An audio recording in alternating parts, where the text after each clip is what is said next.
The Wrong Apartment, Part 2. I didn't stop running until I reached the stairwell. I slammed through the door and gripped the railing, my breath sharp and ragged in my chest.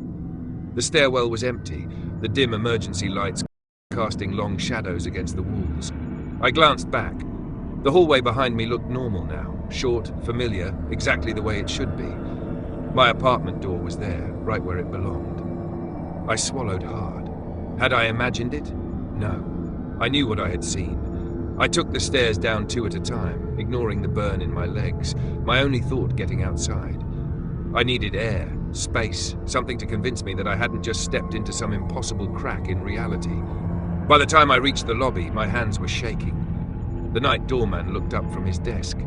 "Everything all right?" I hesitated. I could have asked him if anyone else lived in 604, but something stopped me. Some deep, instinctive part of me didn't want to hear his answer. I forced a tight smile. "Yeah, just needed some air." He nodded, already disinterested, and went back to his phone. I stepped outside. The city was still awake. Cars hummed past, neon signs blinked lazily against the dark, and a group of people laughed somewhere down the block. It was normal. It was real. I let out a shaky breath. Maybe I was overtired. Maybe I had miscounted the doors, walked into the wrong apartment by mistake. It was stupid, but it made more sense than whatever the alternative was.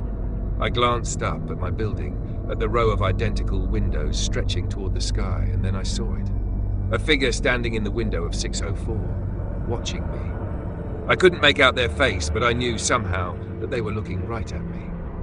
A deep, quiet dread settled in my stomach, because as I stood there, frozen on the sidewalk, I saw something else. The figure in the window, it was holding a coffee mug, the same one I had seen sitting by the sink. It raised the mug slightly like a silent toast, like it knew I was watching. I turned away and walked, not toward my building, not toward anywhere in particular, just away. I didn't look back.